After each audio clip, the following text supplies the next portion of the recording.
Hello everyone. CBSE की 10th class में NCERT की बुक के अंदर कितना सिलेबस रिड्यूस किया गया है। फर्स्ट चैप्टर देखते हैं रियल नंबर्स का। रियल नंबर्स की चैप्टर के अंदर यूक्लिड डिवीजन लेमा अभी भी सिलेबस के अंदर है। फंडामेंटल थ्योरम ऑफ अर्थमेटिक्स अभी भी सिलेबस के अंदर है, लेकिन इसका सिर्फ हमें क्या करना है, स्टेटमेंट लर्न करनी है, प्रूफ नहीं करना है, इसके ऊपर बेस्ड क्वेश्चंस करने हैं। इरेशनल नंबर्स प्रूव करें हमारे सिलेबस के अंदर है, जिसके अंदर √2, √3, √5 ये सारे के सारे इरेशनल नंबर्स जो हैं इनका प्रूफ सिलेबस में है। इरेशनल नंबर्स उनकी डेसिमल एक्सपेंशंस ये भी सिलेबस के अंदर है, जहां पे हम टर्मिनेटिंग और नॉन टर्मिनेटिंग डेसिमल्स के बारे में पढ़ते हैं। सेकेंड चैप्टर है पॉलिनोमियल्स का। पॉलिनोमियल्स के अंदर ज्योमेट्रिकल मीनिंग ये नहीं है पॉलिनोमियल्स का, सिर्फ हमारे जीरोज हैं, जीरोज क्या होती है पॉलिनोमियल्स की, उनके बारे में हमें पढ़ना है। फिर रिलेशन भी है हमारे सिलेबस के अंदर जीरोज और कोफिशिएंट के बीच में। डिवीजन एल्गोरिथम भी है पॉलिनोमियल्स के लिए। एक ही चीज कटी है, क्या कटी है, ज्योमेट्रिकल मीनिंग। नेक्स्ट है pair of linear equations. Pair of linear equations के अंदर हमारे पास ग्राफिकल मेथड भी है, लीनियर इक्वेशंस की इंट्रोडक्शन भी है, ग्राफिकल मेथड भी है, substitution method, elimination, cross multiplication, ये दोनों मेथड भी हैं, तीनों मेथड्स भी हैं हमारे। इक्वेशंस को रिड्यूस करना लीनियर इक्वेशंस के अंदर और उसके बाद उनका सॉल्यूशन करना सिलेबस के अंदर इन्वॉल्व है। नेक्स्ट चैप्टर हमारे पास है क्वाड्रेटिक इक्वेशन का। क्वाड्रेटिक इक्वेशन के अंदर क्वाड्रेटिक इक्वेशंस क्या होती हैं ये भी हमारे सिलेबस के अंदर है। उसके बाद क्वाड्रेटिक इक्वेशंस का सॉल्यूशन वो भी फैक्टराइजेशन मेथड से सिलेबस के अंदर है, लेकिन क्वाड्रेटिक इक्वेशन का सॉल्यूशन कंप्लीटिंग स्क्वायर मेथड से इक्वेशन हमारे सिलेबस के अंदर से रिड्यूस हो गया है। Nature of the roots, roots का नेचर फाइंड आउट करना, इक्वल रूट्स हैं, रियल है, कैसे रूट्स हैं, ये भी सिलेबस के अंदर इन्वॉल्व है। अर्थमेटिक प्रोग्रेशन के बारे में ये कंप्लीट चैप्टर है। अर्थमेटिक प्रोग्रेशन का इंट्रोडक्शन भी है। nth टर्म एपी के अंदर, sum of n terms of AP ये भी है। ट्रायंगल्स के अंदर जो है कुछ थ्योरम्स हैं जो पहले प्रूफ की जाती थी, लेकिन अब इनका प्रूफ नहीं है, इनके ऊपर बेस्ड क्वेश्चंस हैं, उन थ्योरम्स के बारे में देखते हैं। हमारे ट्रायंगल के चैप्टर की फर्स्ट थ्योरम है 6.1 थ्योरम, जिसके अंदर क्या कहा गया है कि एक लाइन अगर मैं किसी ट्रायंगल के एक साइड के पैरेलल ड्रॉ करती हूँ तो बाकी दोनों साइड्स को जब वो इंटरसेक्ट करती है तो इक्वल रेशियो के अंदर कट करती है। इस थ्योरम का प्रूफ भी इन्वॉल्व है, इसके ऊपर बेस्ड क्वेश्चंस भी हैं और इसका प्रूफ भी है। इसी के साथ सेकंड थ्योरम है हमारी, जिसके अंदर हमें ऑपोजिट प्रूव करना होता है कि हमारे पास अगर कोई लाइन एक ट्रायंगल की दो साइड्स को इक्वल रेशियो के अंदर कट करती है तो वो लाइन तीसरी साइड के पैरेलल होगी। इस थ्योरम का प्रूफ नहीं है, सिर्फ और सिर्फ स्टेटमेंट है और इसके ऊपर बेस्ड क्वेश्चंस हैं। नेक्स्ट थ्योरम हमारी 6.3 थ्योरम, जिसके अंदर क्या कहा गया कि दो ट्रायंगल्स के अंदर अगर कोरस्पॉन्डिंग एंगल्स इक्वल हैं तो उनकी जो कोरस्पॉन्डिंग साइड्स होंगी उनका जो रेशियो होगा वो सेम होगा, या फिर हम कह सकते हैं दोनों ट्रायंगल्स क्या होंगी, सिमिलर होंगी। इस थ्योरम के ऊपर बेस्ड क्वेश्चंस हैं, इसकी स्टेटमेंट सिर्फ हमें लर्न करनी है, इसका प्रूफ नहीं करना है। नेक्स्ट थ्योरम हमारे पास है 6.4 थ्योरम, जिसके अंदर ऑपोजिट है 6.3 थ्योरम का, कि अगर किसी दो ट्रायंगल्स के अंदर साइड्स का रेशियो जो है वो सेम है तो उन दोनों ट्रायंगल्स के कोरस्पॉन्डिंग एंगल्स इक्वल होंगे और वे दोनों ट्रायंगल्स सिमिलर होंगी। इस थ्योरम का भी हमें सिर्फ क्या करनी है, स्टेटमेंट लर्न करनी है, इसके ऊपर बेस्ड क्वेश्चंस करने हैं, इसका प्रूफ नहीं करना है। इसके बाद नेक्स्ट थ्योरम है थ्योरम 6.5। इसके अंदर क्या कहा गया है कि दो ट्रायंगल्स हैं, उनका कोई एक एंगल इक्वल है और उनके कोरस्पॉन्डिंग जो साइड्स हैं उनका रेशियो सेम है, तो जो दोनों ट्रायंगल्स हैं वो क्या होंगी, सिमिलर होंगी। इस थ्योरम पे भी बेस्ड हमें सिर्फ क्वेश्चंस करने हैं, इसका भी प्रूफ हमें नहीं करना है।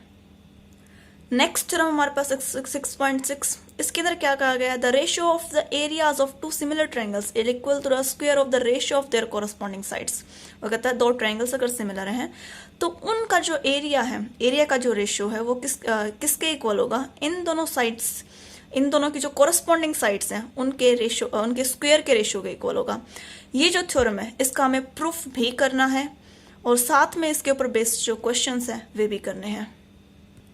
इसके बाद हमारे नेक्स्ट थ्योरम है 6.7। इसके अंदर क्या बोला गया है कि कोई राइट एंगल ट्रायंगल होगी, उसका जो राइट एंगल है जिस वर्टेक्स के ऊपर है वहां से मैं एक परपेंडिकुलर ड्रॉ करूंगी, तो उस परपेंडिकुलर के द्वारा दो ट्रायंगल्स बनाई जाएंगी, एक लेफ्ट हैंड साइड में एक राइट हैंड साइड में, वे दोनों ट्रायंगल्स क्या होंगी, सिमिलर होंगी। इस थ्योरम का हमें प्रूफ नहीं करना है, इसकी सिर्फ स्टेटमेंट करनी है और उसके ऊपर बेस्ड क्वेश्चंस करने हैं। इसके बाद नेक्स्ट थ्योरम हमारे पास 6.9। इसके अंदर क्या बोला गया है कि एक ट्रायंगल के एक साइड का स्क्वायर जो है वो किसके इक्वल है, बाकी दोनों साइड के स्क्वायर के सम के इक्वल है। तो जो एंगल है उस एक साइड के ऑपोजिट वाला एंगल वो क्या कहलाएगा, राइट एंगल कहलाएगा, यानी कि 90 डिग्री का होगा। इस थ्योरम का भी हमें क्या करना है, प्रूफ करना है, साथ में इसके ऊपर बेस्ड क्वेश्चंस भी करने हैं। वैसे हम इसे पाइथागोरस थ्योरम के नाम से भी जानते हैं। इससे पहले हमारी एक थ्योरम रह गई थी, वो तो 6.8, जिसके अंदर क्या कहा गया, the square of hypotenuse, hypotenuse का जो स्क्वायर होगा वो किसके इक्वल होगा, बाकी दो साइड्स के स्क्वायर के सम के इक्वल होगा। इस थ्योरम का भी हमें क्या करना है, प्रूफ करना है, और साथ में इसके ऊपर बेस्ड क्वेश्चंस भी करने हैं। इसके बाद हमारा chapter coordination geometry. Coordination geometry के अंदर हमें क्या करना है, ग्राफ ड्रॉ करना सीखना है, ये हमारे सिलेबस के अंदर इंक्लूड है। डिस्टेंस फॉर्मूला भी इंक्लूड है, सेक्शन फॉर्मूला है, लेकिन सिर्फ किसके लिए है, इंटरनल डिवीजन के लिए है। एक्सटर्नल के लिए हमें सेक्शन फॉर्मूला नहीं करना, इंटरनल डिवीजन के लिए करना है। फिर हमारे पास है एरिया ऑफ ट्रायंगल, ये भी हमारे सिलेबस के अंदर इंक्लूड है। नेक्स्ट चैप्टर हमारे पास ट्रिग्नोमेट्री। ट्रिग्नोमेट्री के अंदर ट्रिग्नोमेट्रिक रेशियोज भी पढ़नी है। स्पेसिफाइड एंगल, स्पेसिफाइड एंगल्स कौन कौन से हमारे, वो 0 degree, then 30 degree, then 45, then 60 and then 90। इनके ऊपर हमारे ट्रिग्नोमेट्रिक रेशियोज की वैल्यूज भी पता लगाने हैं हमें। कॉम्प्लीमेंट्री एंगल्स के ऊपर भी काम करना हमें, और ट्रिग्नोमेट्रिक आइडेंटिटीज, जैसे हमारे पास आइडेंटिटी है sine square theta plus cos square theta equal to 1, इनके ऊपर भी हमें क्या करना है, काम करना है। नेक्स्ट हमारे पास chapter application of trigonometry. Application of trigonometry के अंदर हाइट और डिस्टेंस के ऊपर जो क्वेश्चंस बेस्ड हैं उनके ऊपर काम करना है। और एंगल ऑफ एलिवेशन, जो एंगल्स हैं, एंगल ऑफ एलिवेशन और एंगल ऑफ डिप्रेशन, वो सिर्फ कितने होने चाहिए, 30, 45 एंड 60। इन एंगल्स के ऊपर बेस्ड क्वेश्चंस करने हैं। और जो ट्रायंगल्स हैं वो सिर्फ कितने होने चाहिए, 2 या फिर 1, 2 से ज्यादा ट्रायंगल्स के ऊपर हमें क्वेश्चंस नहीं करने हैं।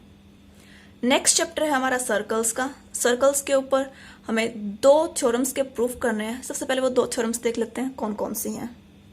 फर्स्ट थ्योरम हमारी है, the tangent at any point of a circle is perpendicular to the radius through the point of contact. वो कहता है किसी एक बाहर के पॉइंट से हम टेंजेंट ड्रॉ करें सर्कल के ऊपर, वो टेंजेंट जो है जब रेडियस के से मिलाई जाएगी तो वहां पे कितने डिग्री का एंगल बनाएगी, 90 डिग्री का एंगल बनाएगी इस पॉइंट ऑफ कॉन्टैक्ट के साथ। इस थ्योरम का हमें प्रूफ करना है और साथ में इसके ऊपर बेस्ड क्वेश्चंस भी करने हैं। सेकेंड थ्योरम हमारी है, the length of the tangent drawn from an external point to a circle are equal. वो कहता है कि बाहर के किसी एक पॉइंट से सर्कल के ऊपर 2 टेंजेंट डाली जाएंगी तो दोनों टेंजेंट्स की जो लेंथ है पी आर और पी क्यू, दोनों की लेंथ क्या होगी, इक्वल होगी। इस थ्योरम का प्रूफ भी हमें करना है और साथ में इसके ऊपर बेस्ड क्वेश्चंस भी करने हैं। नेक्स्ट चैप्टर हमारे पास है कंस्ट्रक्शन का। कंस्ट्रक्शन के अंदर डिवीजन ऑफ लाइन सेगमेंट, ये भी करना है।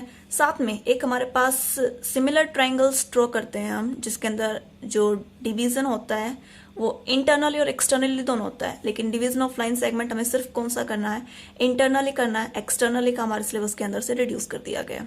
सिमिलर ट्रायंगल्स जैसे होती थी हमारी, सिमिलर ट्रायंगल्स, एक ट्रायंगल दी जाती है उसके सिमिलर हमें ट्रायंगल्स ड्रॉ करनी है, ये कॉन्सेप्ट अभी भी सिलेबस के अंदर है। और किसी एक बाहर के पॉइंट से सर्कल के ऊपर टेंजेंट ड्रॉ करना, ये वाला जो पॉइंट है ये भी सिलेबस के अंदर इंट्रोड्यूस है। नेक्स्ट चैप्टर हमारे पास है एरिया रिलेटेड टू सर्कल। इसके अंदर हमारा जो एरिया हम निकालते हैं सर्कल का वो भी है, एरिया और पैरामीटर। फिर सेक्टर का एरिया जो निकालते हैं वो भी है, साथ में सेगमेंट का एरिया निकालते हैं वो भी इंट्रोड्यूस किया अभी भी है हमारे सिलेबस के अंदर। पैरामीटर भी है सर्कल का। और जो हम सेक्टर का एरिया निकालते हैं, सेगमेंट का एरिया निकालते हैं, जब एंगल यूज किया जाता है वो एंगल जो है वो रिस्ट्रिक्टेड कर दिया गया 60 डिग्री, 90 डिग्री और 120 के लिए। इसके अलावा हम कोई एंगल यूज नहीं करेंगे।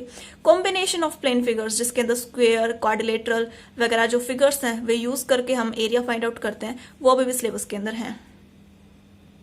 नेक्स्ट चैप्टर हमारा है सरफेस एरिया और वॉल्यूम्स का। सरफेस एरिया और वॉल्यूम्स के अंदर कॉम्बिनेशन ऑफ सॉलिड्स के लिए सरफेस एरिया निकालने का सिलेबस अभी भी हमारा है।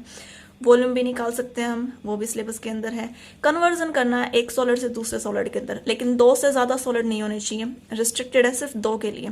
फ्रस्ट्रम ऑफ कॉन, इनके ऊपर भी हमारा जो सिलेबस है अभी है।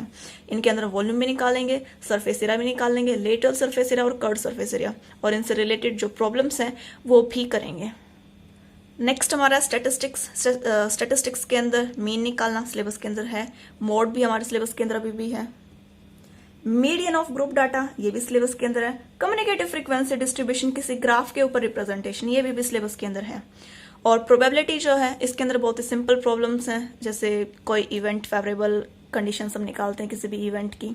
तो प्रोबेबिलिटी का बहुत ही छोटा सा चैप्टर है, बहुत ही ईजी है और इस सिलेबस के अंदर भी है। इसी तरीके से हमारा जो सिलेबस है वो रिड्यूस कर दिया गया सीबीएसई के द्वारा और यही अब फॉलो किया जाएगा नेक्स्ट सीबीएसई के एग्जाम्स के अंदर। Thank you so much.